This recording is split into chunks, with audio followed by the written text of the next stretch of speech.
Hello all. I'd like to thank you for joining our session on Android application hacking with damn vulnerable bank. So this is how the UI of our vulnerable bank is. With the huge number of Android applications and the frequency with which we use them, it is more important than ever for us to understand the security of Android applications and their pitfalls. We have many ways to learn and practice Android application security as of today, but most of the applications which you have cover only the basic OS top 10 vulnerabilities, which are common in 2010. None of them are updated to the standards of the latest dates. So we would like to cover this gap and take the learning curve a notch higher with our damn vulnerable bank. This not only allows you to assess your theoretical skills, but it also goes beyond regular OS top 10 vulnerabilities. It expects you to know more about Android internals, how the applications are built. You have to do binary analysis and a lot more. We are sure it pushes you hard to the next level, whoever is getting started with Android application security. Without further ado, let's get started. So this is the outline of this talk, an introduction to our core team. Why Android? Why Android applications? Why did we choose Android application security? Threat vectors for the Android applications, introduction to our application, hands-on session, closing notes, QA. So the core team, myself, Tammana. I'm currently a senior security architect at Emirates NBD, speaker and trainer at Black Hat, DEF CON, Hack in the Box, etc. I'm an active open source contributor and I have added 17,000 plus lines of code to Nmap. And the other key member of our core team is Jaiswal. He's a security engineer at Kakade. He's an active CTF player. He won several CTFs including HackerOne, Hacky Holidays, and so on. He's also a Synac Red Team member. Last but not least, we have the Kakade. So he is a Pareto bandit specialized in advanced security assessment, and he's an active Synac Red Team member, OSCP certified, and also an open source contributor. So why Android? Why did we choose Android? Android is everywhere. Across the globe, you find it. So you can find Android in automobiles, refrigerators, mobiles, gaming consoles, home automation, VR, OS, Nintendos, everywhere you'll find Android. And if you see, Android has been growing without leaps and bounds since its inception. It started out with Cupcake, Donut, but it gained more traction once it released Jelly Bean. That's when the smartphones got more cheaper and the processing power of the mobiles got increased. So the Jelly Bean, Kit Kat, Lollipop, Marshmallow. That's when Android got more traction than ever, and we got more developers building a lot of applications. And the trend continues to go on, and Android devices and the applications keep on increasing. So according to the stats counter from July 2021, they say 72% of the devices across the globe are running Android. So this is one of the reasons why we picked Android, because it creates a huge impact. And even the iOS is also having a significant contribution of 26%. And there are some other operating systems which are considerably minimal.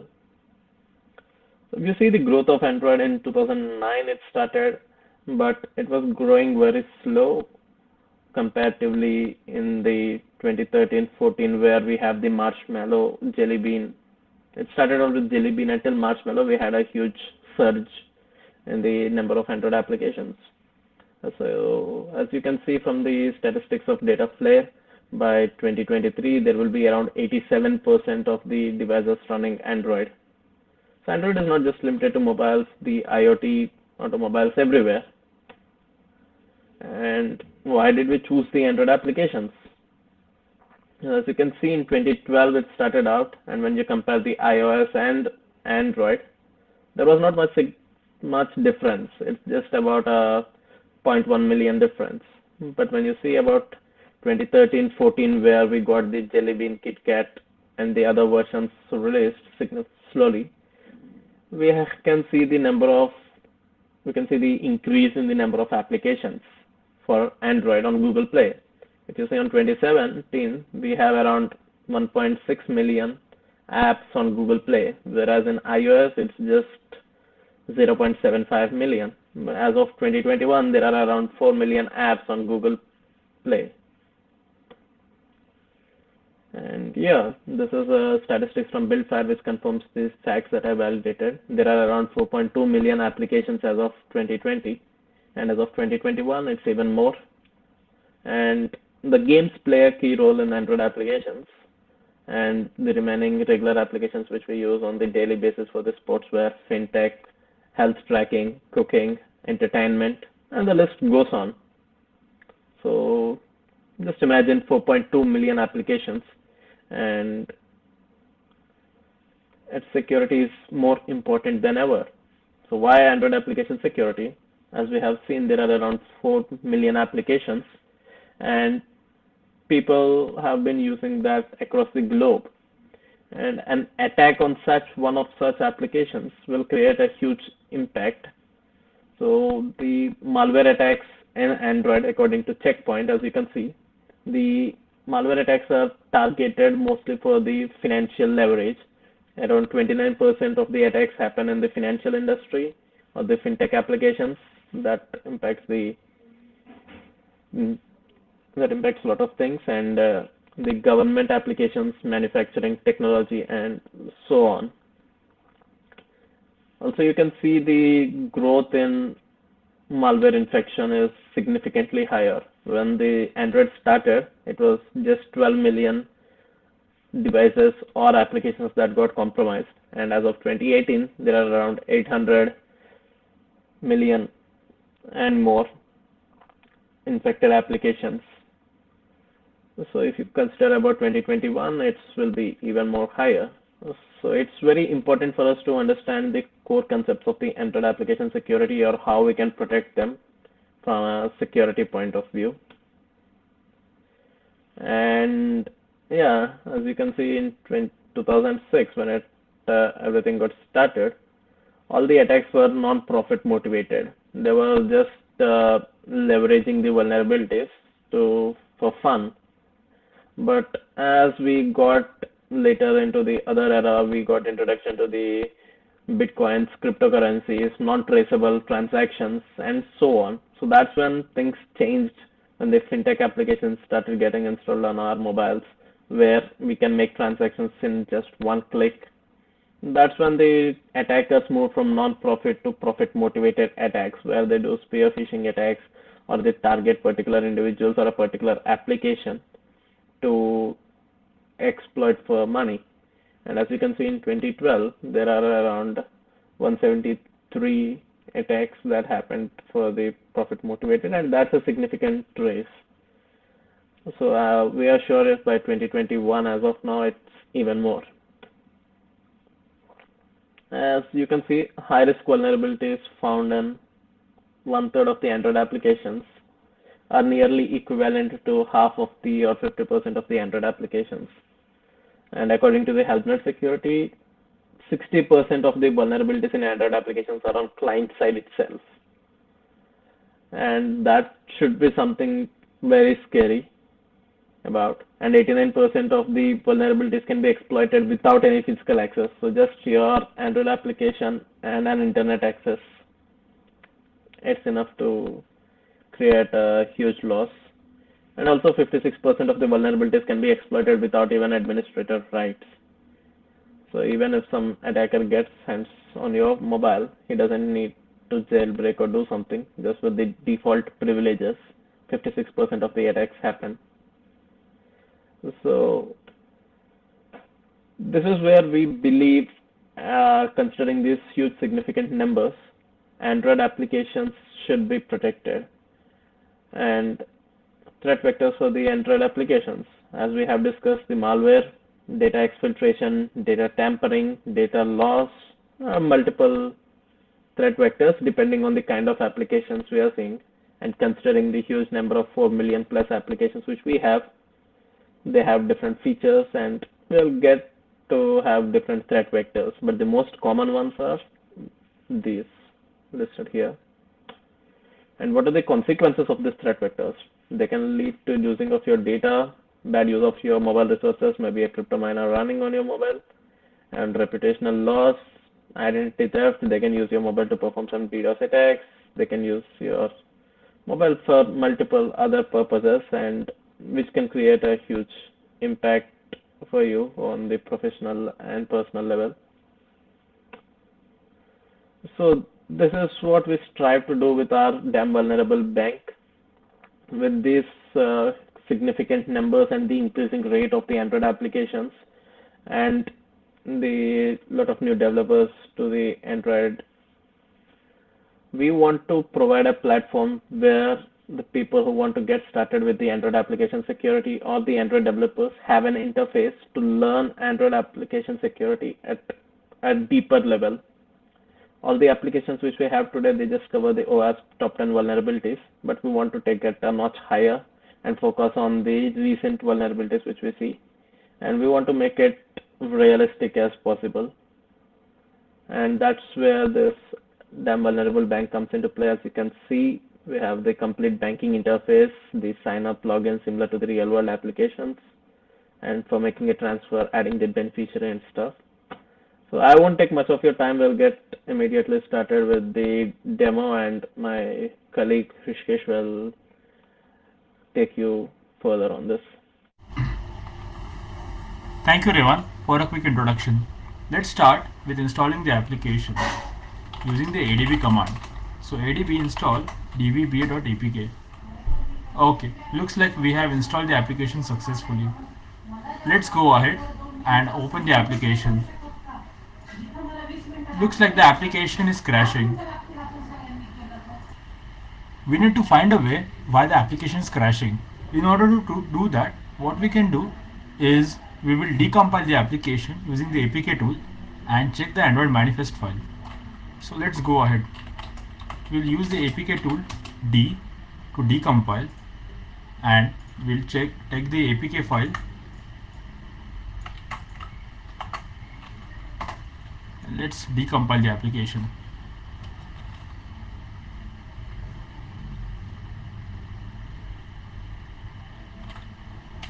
Next, we'll go to the section where the Android manifest is, open the Android manifest file, and we need to check the section called as hardware accelerated. So why we are looking at this is because we are running the application right now in an emulator, and the emulator does not need a GPU. And since this is set to true, it means that the application will be using GPU, which is basically crashing the application. So what we can do is we'll go ahead and set this value to false. Now, before closing this Android manifest, what we could do is just copy the name of the package which will require it for the later use. Alright, I think we are done over here with the Android manifest. We will close it, go back, and compile the application again using the APK tool, which is APK tool build, that is B, and then again the name of the folder followed by a new application name.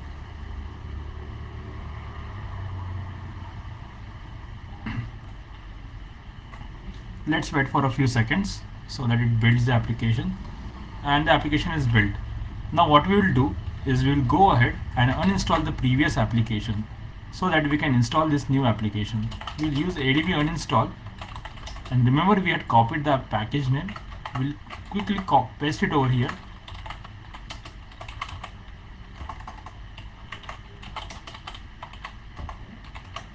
Apparently I copied the other command, so I'll have to just quickly go to this section, copy the name of the package, and then adb uninstall the name of the package. Now we have uninstalled the application.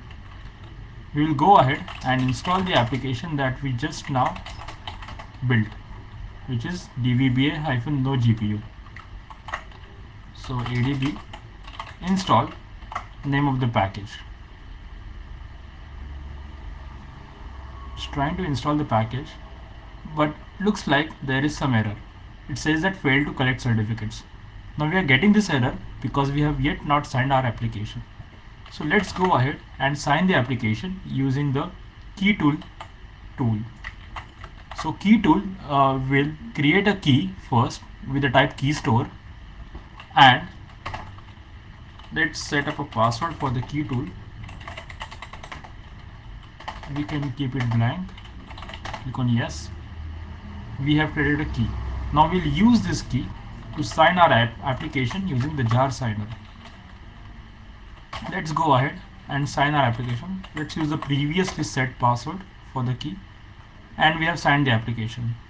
Now what we'll go is we'll go ahead and install the application using the adb install -no GPU, and it says success. Great. Let's go ahead, open the application and see if it's opening. We are now able to open the application, but wait, we are now getting some other errors. It says that phone is rooted and the emulator is detected. What we can do now, let's reverse engineer the application using a tool called apkx. So let's go ahead, type in apkx, the name of the apk that we are using right now, which is no-GPU. What it will do is it will decompile the application, and then using this, what we are going to do is we are going to look at the source code, and then from that we are going to find out what exactly is making the application close, and exactly what code block is giving us those toasts, which is the emulator detected and the root is detected. Let's wait for this tool to complete. Alright, we can see that the decompiling is done. Let's go ahead and check the folder dvba-no-GPU. We'll go ahead and open this in one of our favorite code editors. Here I will use the VS Code.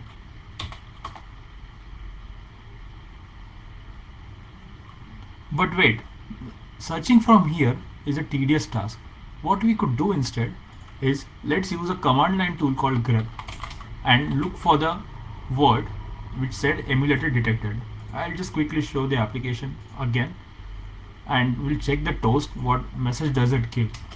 It says emulator detected. Let's go with that. So I'm using a -i flag for case insensitive and R for recursive, and let's check for the message saying emulator detected. Great. We have found the name of the file, which is in src-com app, a damn vulnerable bank folder as well. Let's go ahead and open that.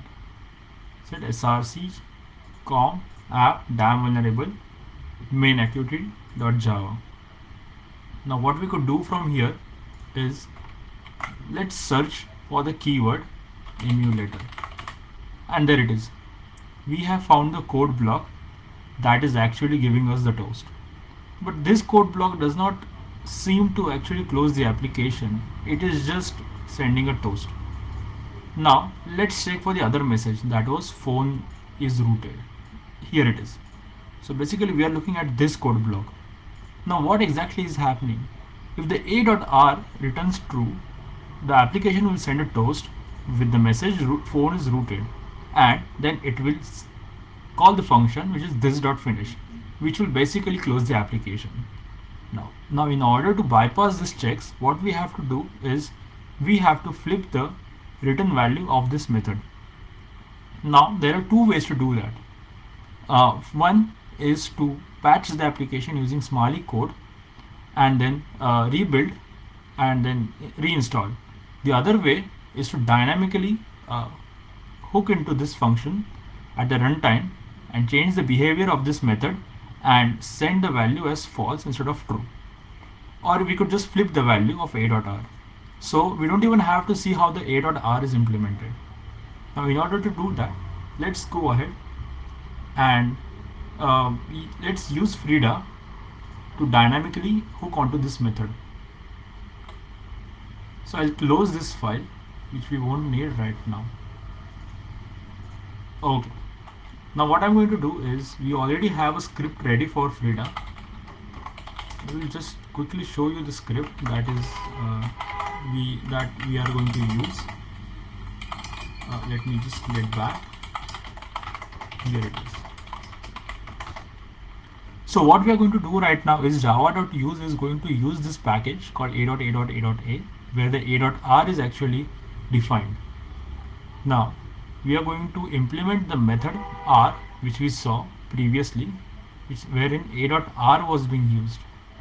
What we are going to do is we will be going to call the method as is without modifying. We will get the return value of this method, and then what we are going to do is we are going to return the exact opposite value of the return value. Before that, we will print the value. Now this is a JavaScript code which we will be using. So how do we use this? Basically we will be using Frida to execute this, and this will also open the application.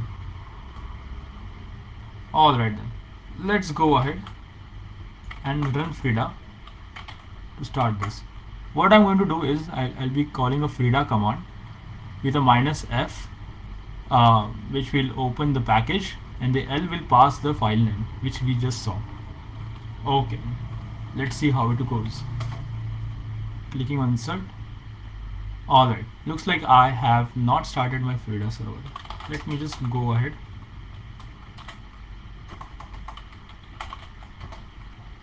and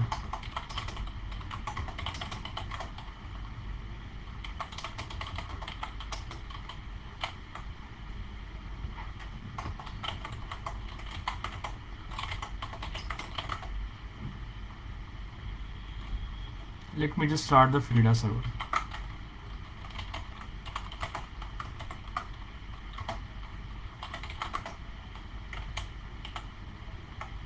This might have gotten stuck. Let's open a new terminal and let's try the same Frida script command.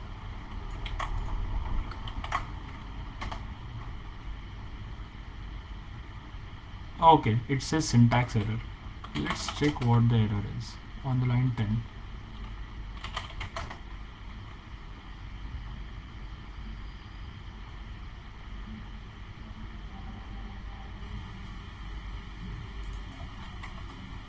Let's try and change it to var.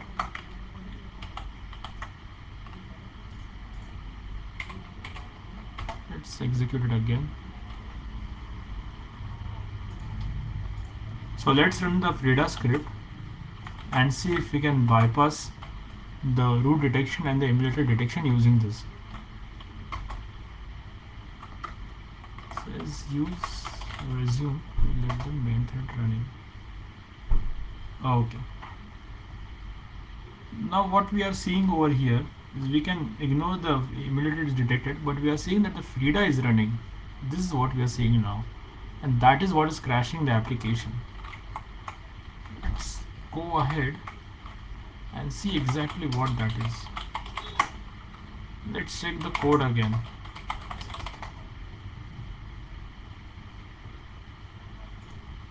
Alright, now we have bypassed this. Phone is rooted. Now what we have to do is we have to bypass the Frida is running error, which is basically causing the application to stop. Now how do we do that? We need to first figure out how exactly what this Frida check is. Now how do we find that? The code is already obfuscated. We cannot just go into the code and keep on looking. That will take a lot of time. What we can do again is use grep ir, and let's grep for Frida. Now we have got many matches over here. What we can check for hints is Frida check JNI. We could check load system.load library for Frida check. You also find over here Frida check JNI, which is basically, and also over here something like lib Frida check.so, which is basically giving us some idea that there is a chance that we are looking at a native library, which is a .so file.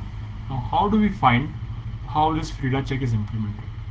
In order to do that, we are going to use a tool called Ghidra to reverse engineer this library and see what exactly it is doing. So Let's open Ghidra.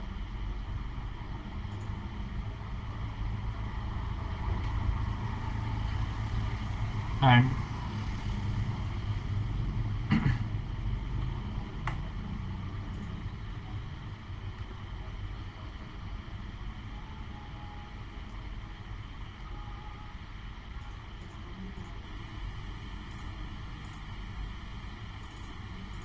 let me just transfer the file into the Ghidra. Now we know that what we have to do right now is, since we are using an emulator, we have to find a file of x86, since the emulator runs on an x86 architecture. So this is the path of the file that we need to get. So what I have done right now is I have drag and drop this file in Ghidra. I'll just click on OK. It will load, and so basically it will give us a file browser. Sorry, my bad, code browser. Now what we can do is we can go ahead and click on functions and check all the methods. The method that we are interested in is this. This is java underscore com underscore app dam vulnerable frida check jni. Now binary analysis is out of the scope over here, so we won't be focusing a lot. But if you look at the code on the right side, it is basically a reverse engineered code for a socket connection. So what is happening over here is the socket is being created, and this local 28 is being passed for connection. Now as we can see that local 28 is actually a constant over here. Now what do we understand from this? So in most cases what happens is the binaries contain code in the big endian format.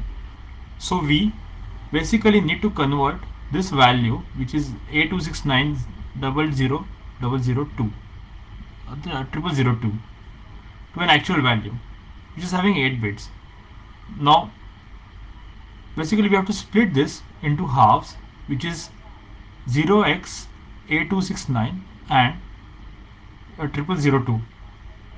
Now in order to convert them from big endian to a decimal value, we have to swap the first two and the last two bits. So basically a 0x A269 will become 69A2, and which is equivalent to 274. Basically it is equivalent to 27042. So if I could just see if I can convert this value directly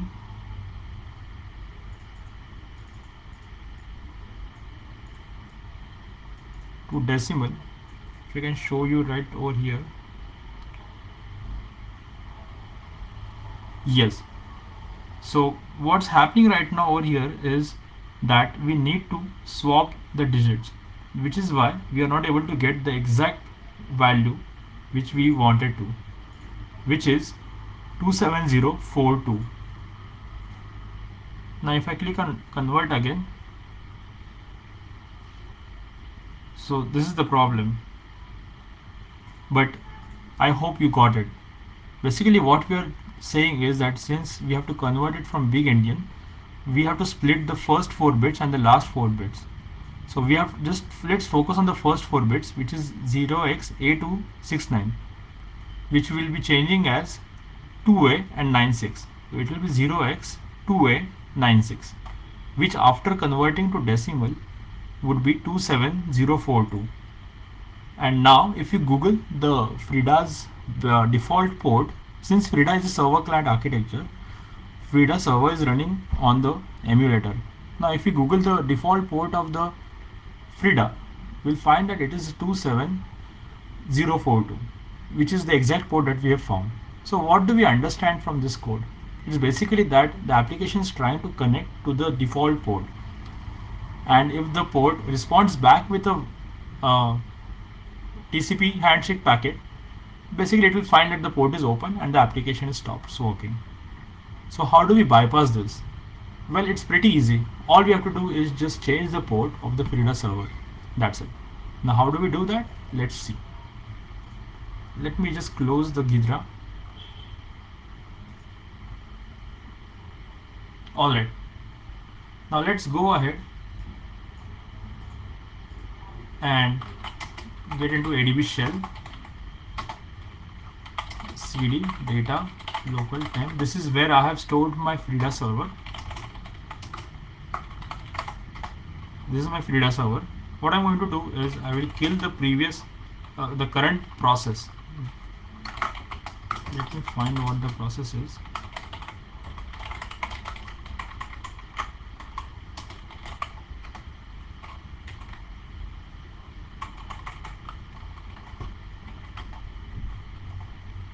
Which is 4706. Let's kill that first.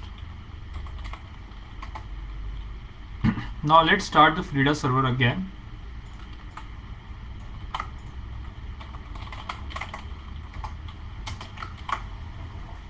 Now what we are going to do is we are going to run the Frida server on port 1337.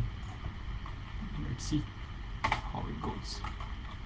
Alright, now that we have started the Frida server on 1337 port, let me just change the terminal over here and let's try and connect to this Frida server. Now how do we execute the command now?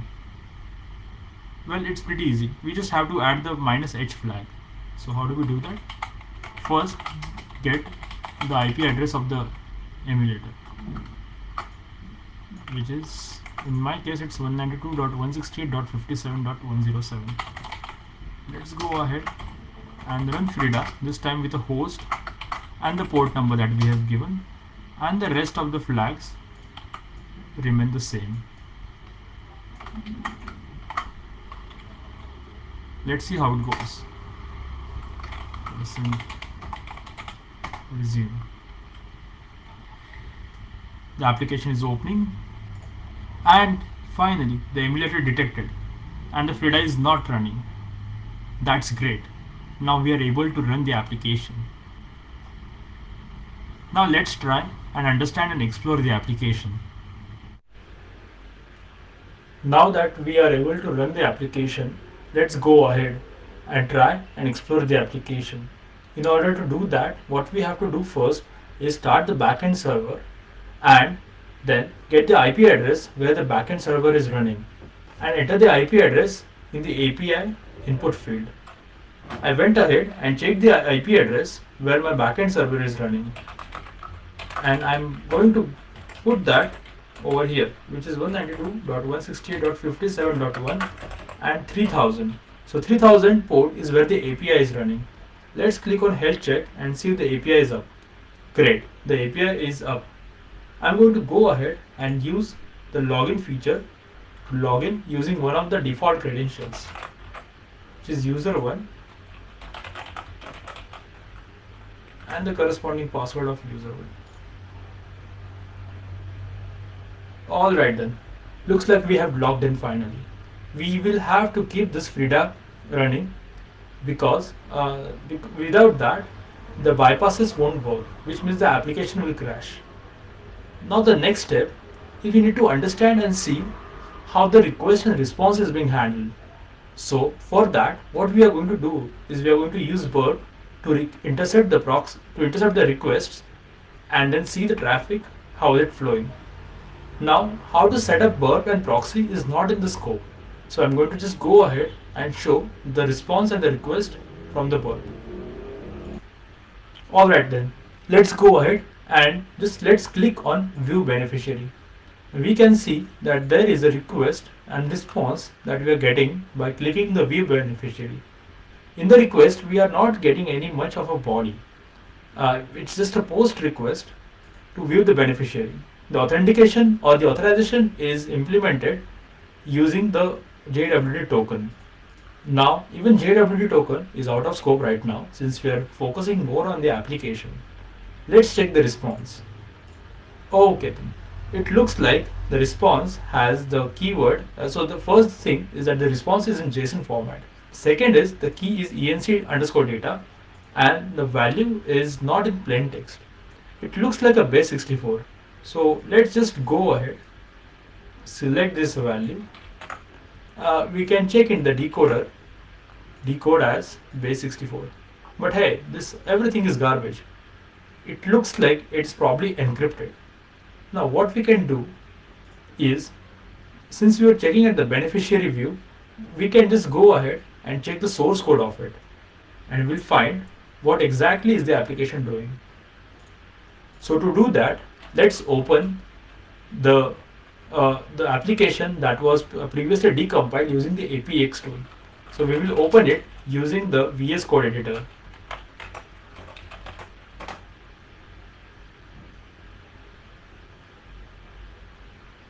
So let's say we are checking the view beneficiary. Let's see where view beneficiary is. Okay, this looks like a function which is using view beneficiary. Let me just minimize my work.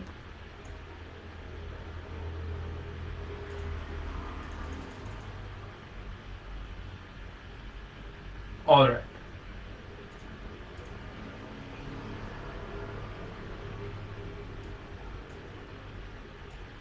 Great. I hope this is visible now. Okay.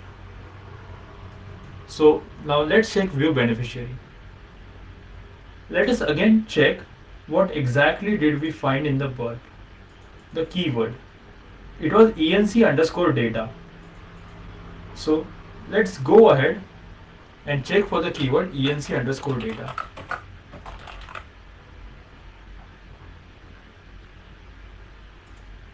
We are not finding anything under enc underscore data. No worries. We can go ahead and check view balance. And hey, I think there is one finding where the enc underscore data is being used. So what does this line say? It says that it is getting a JSON object from the enc underscore data. It is taking the body or the value of enc underscore data and it is passing to a function called e.a. Now we need to find out what does e.a does. It looks like that e.a is decrypting the value that is being sent by the enc underscore data. Now how do we find that? So the package that is being imported is c.b.a.e. What we could do is just get into c.b.a.e.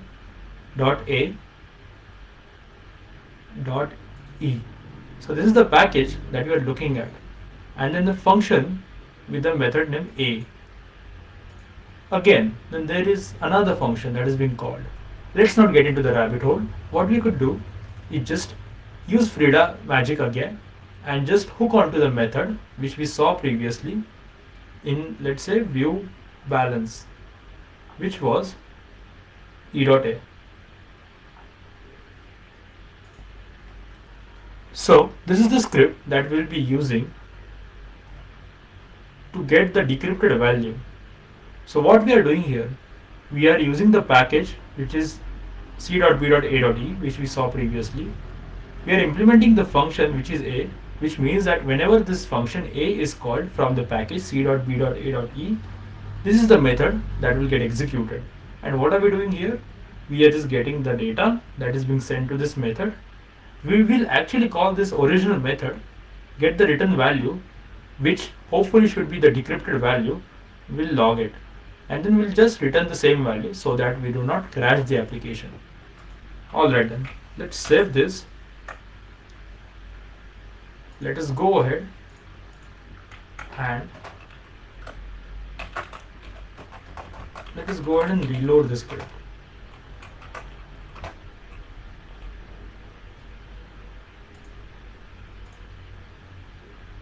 Alright then, looks like we are getting the decrypted value as well.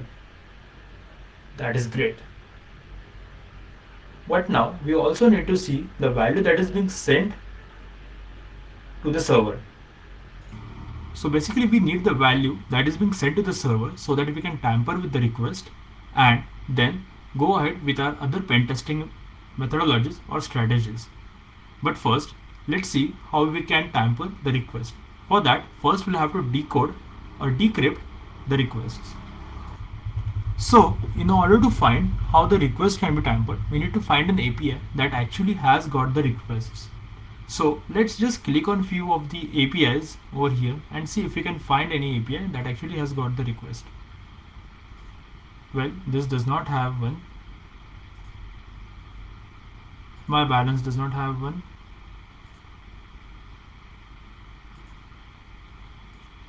Transactions, no.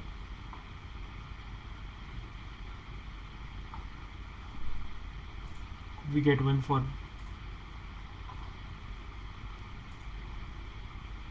So let's go ahead and transfer some money. See if that works.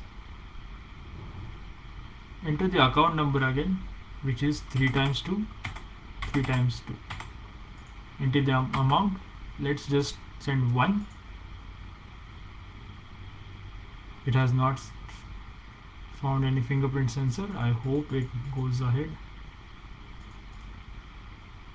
and it won't.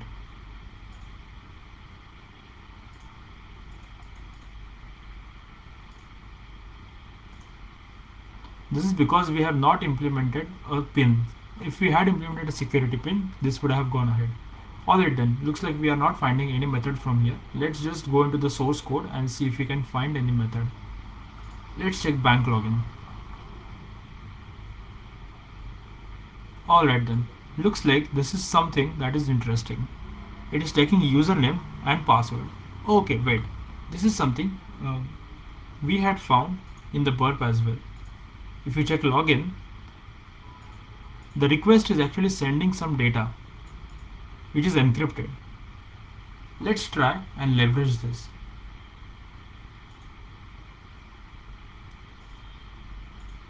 So here the username password is being sent and it's being put in enc_data as a key, and e.b method is being called before sending this JSON object. This is the JSON object that was created. Now this e.b could be the function that is used to encrypt the data. So how do we do this again? We already know where the method is being, which is in. So e.b is a part of c.b.a.e. Now we won't go into the rabbit hole again. We will just write a Frida script to decrypt this value. As you can see here, this is the method that we are using to decrypt the encrypted value. So we are again using the same package, which is c.b.a.e. This time we are implementing the method b. Last time we had implemented the method a, which was the decryption method. This method is used for encryption. And now what we are going to do over here is we will get the data, the original data before encryption, then we will be encrypting the data, and then we will be logging it again, and then we will return the data as is so that the application does not crash. So let's just save this file. Let's close it, or we could keep it running. Let's come here, just a few enter so that we do not mess up. Let's reload, and now what we could do is we could log out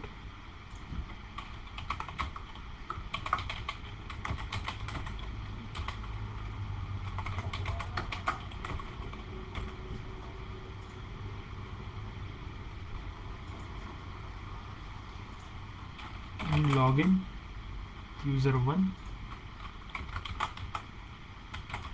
and password 1. There we go. We are able to get the decrypted data. Now let's understand how the encryption and decryption is working, because we cannot keep on doing this. If we have to tamper the value while sending the encrypted data, we need a code on our local site that will easily encrypt and decrypt for us. But in order to write a local code, we'll have to understand how the encryption decryption is working in the application. Now we know that the method e.b is being called, which is the package c.b.a.e is being used for both encryption and decryption. So let's go ahead and check that package. So what I'm going to do is I'm going to visit c.b.a.e,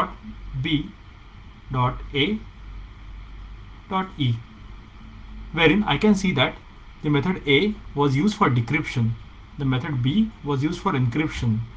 And what is common in this? The common is method e.c, which is being used. As you can see in the decryption, what it is doing is it is passing the base 64 decoded value to e.c. While in method B, as you can see over here, it is first encoding, it is first passing the value directly, which means that it is a plain text value, and then base 64 encoding. So let's see what this exactly is. Now, the logic that is being used for encryption and decryption is not a part of this and could be done as a homework. What we are going to do is we'll basically understand what exactly it is, how exactly can we implement this. Now we can see that there is a hard coded key that we can use, which is being used as well. And then there are a few operations that are being implemented. Now what we are going to do is we are not going to go into the depth of the encryption, but let's say we have written the encrypted and the decrypted code on the local side. Once we understand how this encryption and decryption is working on the application, so how easy would it be just to decrypt this application or decrypt the entire traffic? Let me just spin up burp again. So here we can see that, let's say we take this encrypted data and we try to decrypt it. All we have to do now is just copy this data and we just have to paste it in a, we just have to call the decrypt method that we have written after understanding or after reversing the decryption and encryption method from the application, and we just copy it over here. We save this and then we call the script, which is using node. So we have written the code in the JavaScript. So let's try and execute this, and there you go, we are getting the decrypted value. Let's try another one.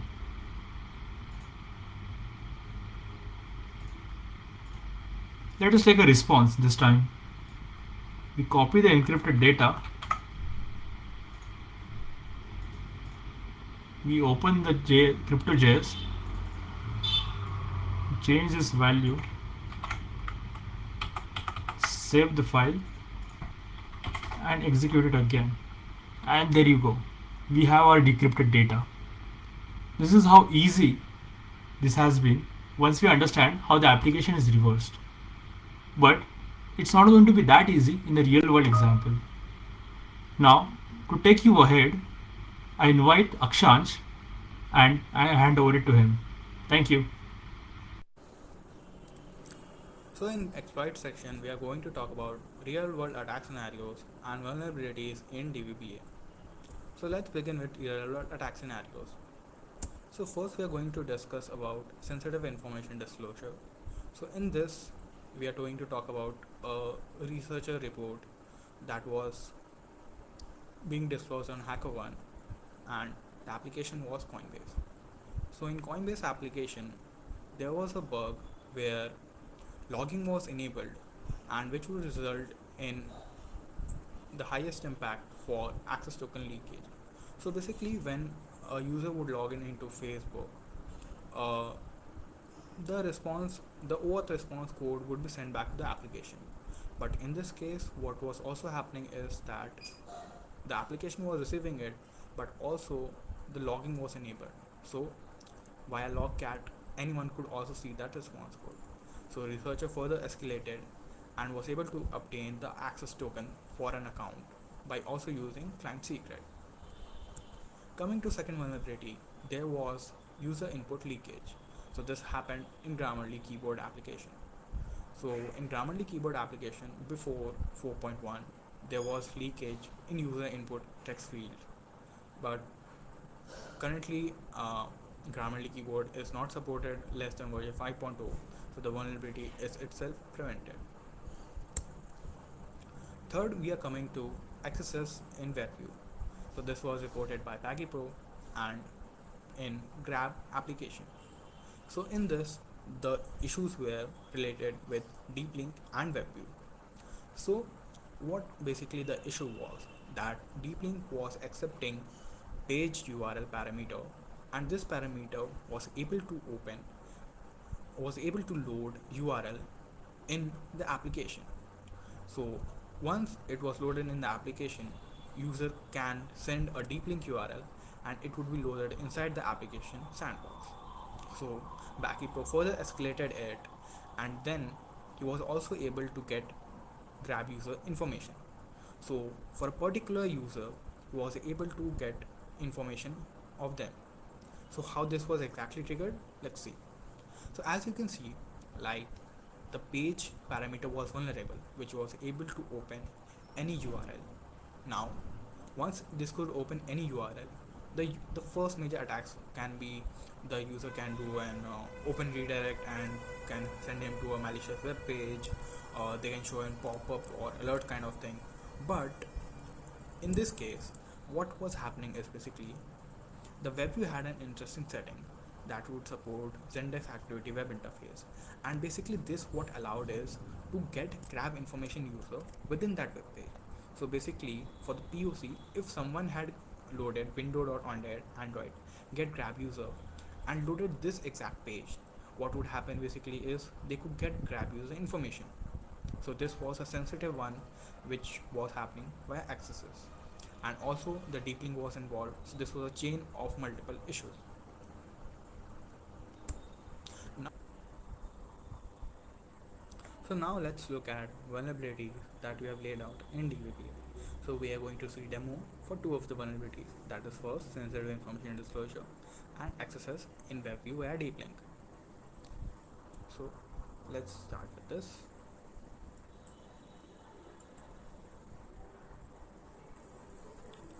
So first we are going to see the sensitive information disclosure, that is we are going to see how we can get an access token from the application. So here let's first look at the activity. So in bank login activity, which is the login page for our application, here once a user login, basically the application also login for access token. So basically one can read the access token via ADP logs. So let's see the demo for same. So we have our application here, and let's do the login,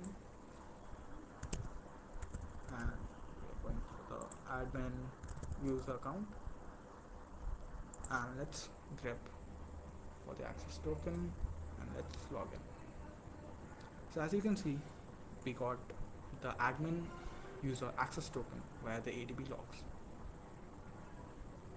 So this was an issue where the application is logging, which it should not, and because of that we were able to get the access token and see the admin account. So while using this, basically you can also log in as admin. Now second, we will see an access issue that exists due to chaining of WebView and deep link. Now let's look at Android Studio again, and let's look at the code for Android manifest. So in manifest, if we see, we have currency rates activity, which basically accepts a deep link. So this deep link is a URL basically where the scheme is HTTP and the host is xc.com. So basically the way the application expects that a deep link with an protocol HTTP and a host xp.com can be accepted by this application. Now let's see how this deep link will be consumed by the application. So if we open currency rates activity, we see that the deep link has two ways to being accepted. The first being, if the deep link is null, it would directly open xc.com, but if there is a URL parameter attached to it, then it would load that URL basically after the URL parameter, the value of that. So just giving you an example here, if we have https www.xe.com comma URL equal to https google.com. So if we see here, google.com will be opened if we send this URL to the deep link. Now let's see what the potential impact can be of this. Now we have seen that we can send arbitrary URL from our side which we can send it to the deep link. Now using this, we can get an open redirect, but let's see an XSS example. So what we can do is basically load a web page. We can open it in Chrome or in via file also. So under this, what we'll do is basically first add xe.com, that is the protocol and the host, then add the URL parameter, which will help us to pass the other half, that is other URL for that, and then we can execute the JavaScript as well. So let's see the demo for same.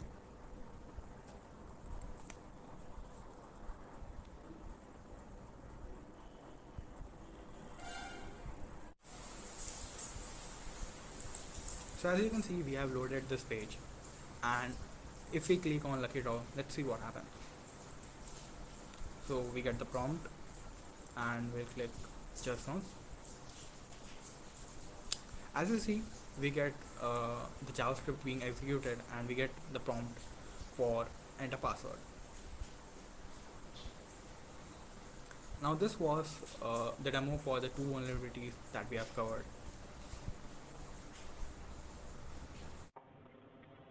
Thank you, Akshant and Frishkesh, for the wonderful session. I hope you have got some idea on what we are trying to achieve and the kind of vulnerabilities which we have integrated with the vulnerable application. So just a closing note.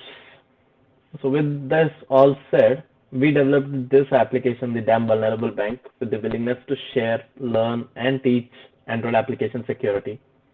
We want to give the community what we didn't have when we got started. Just knowing the OS top 10 vulnerabilities will not help us in the long run or when we try to pen test applications at large scale. So we want to provide an interface that will help you while doing the real world pen tests as well.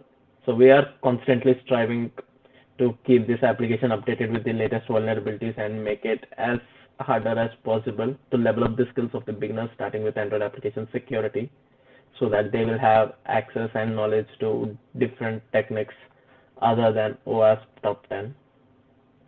And as you can see, we have the GitHub link and over there, and we have a complete guide on how you can solve all these challenges with a complete walkthrough at the below link.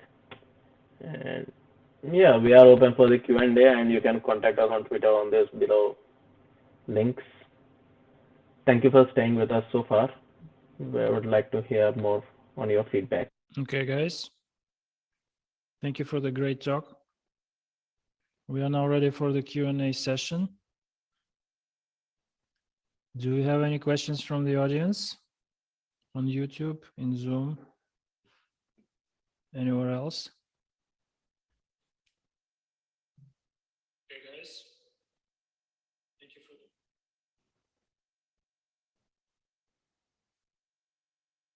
Okay. I'm checking my notes and I didn't see any questions. Is that correct, or should we let the audience rest?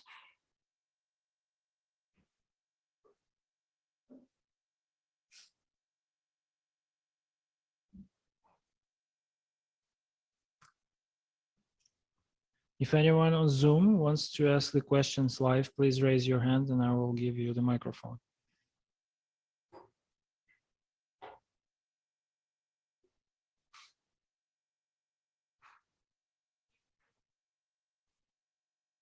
Okay, that's surprising.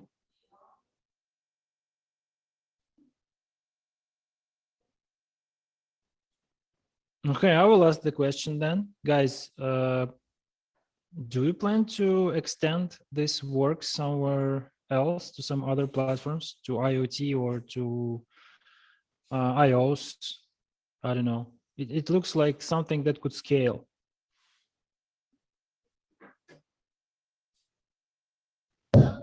Sure. So what we have planned right now in our minds is to actually add some more findings that are more realistic than the CTF ones, so that the ones that who are learning right now about the Android security, at least specifically, they'll get more exposure to how and what are the threats that need to be checked, and they could again come up with, let's say, threat modeling of some applications that could be that is to be integrated as well. And yeah, we invite all of you whoever wants to contribute to the application, feel free to send us a pull request. We'll work on it, and we can make this an app for everyone in the future. Awesome.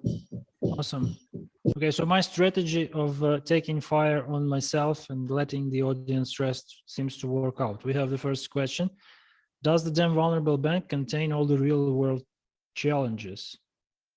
It's a tricky one. How can you contain all the real world challenges in one product? But please advise. Sure. So the challenges that we're adding are the real world challenges. That's one thing that we can tell. There are no CTF like challenges, or we are not luring the attackers in some rabbit holes. So yeah, and we are going to keep on adding some of the challenges, as well as we'll be adding some of the mitigations that people are using right now, like using some native libraries, and even how to bypass these mitigations as well. So we are trying to keep it as real as possible. Yeah.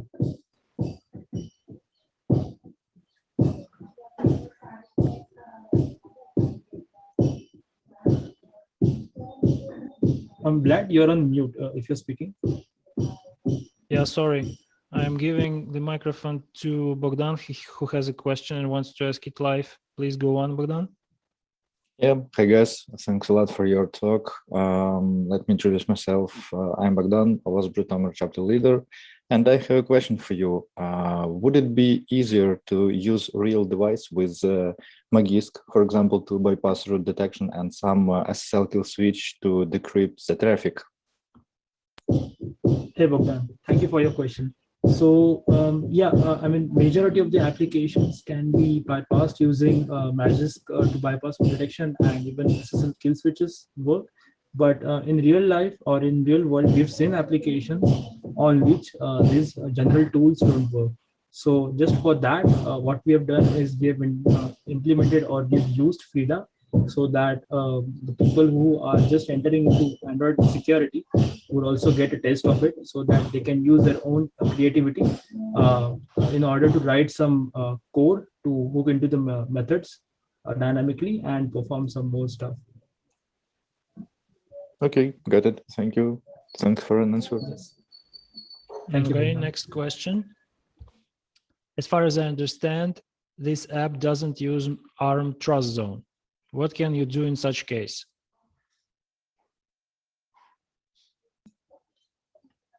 I'm sorry, I'm not able to see the question. Can you please repeat it again? As far as I understand, this app doesn't use ARM trust zone. What can you do in such cases?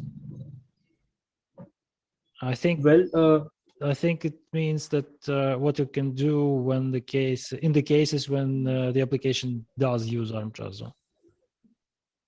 I'm not sure exactly what the question. I mean, what exactly are they expecting it from the question? I mean, if we are not implementing it, I will ask Alexander to clarify their question if they can, yes, or please. maybe ask it live, because this is the question from Zoom.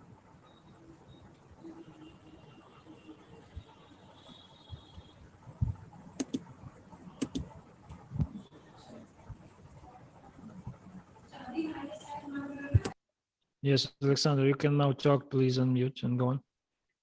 Hello, everyone. Let me clarify my question.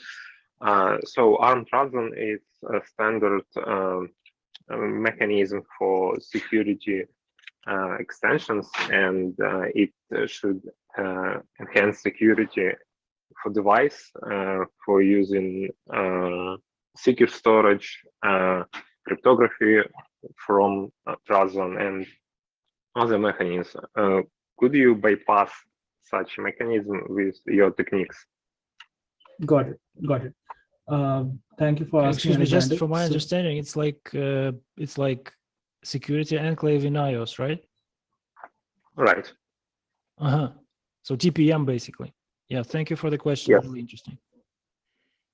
Right. So if you're speaking about some of the security measures that are being actually implemented on a hardware level, they won't be bypassed using the techniques, since like even to give an example of Android key store, so correct me if I'm wrong, so even key store cannot be bypassed even on the rooted devices, because unless and until we get the UID or the ID of the application, we won't be able to access the key store that is being actually mapped for the application.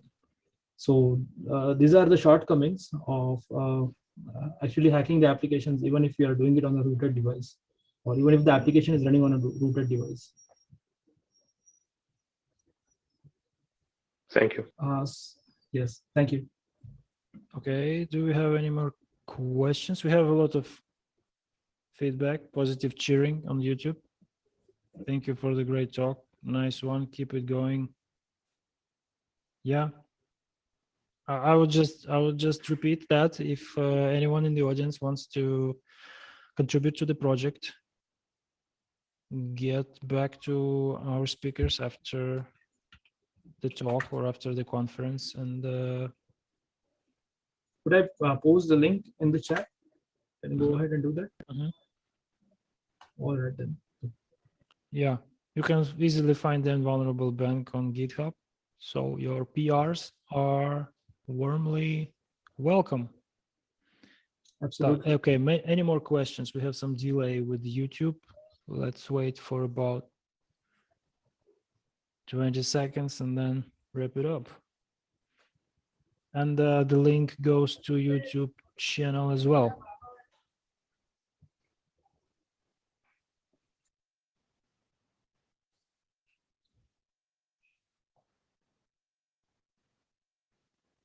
Okay, gentlemen, I think that was a pause long enough for us to be sure that all the questions were answered.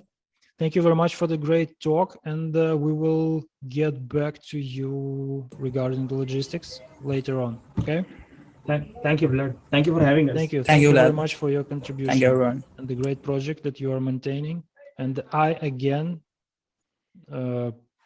welcome everyone to contribute and join this great opportunity to advance the security knowledge around Android platform.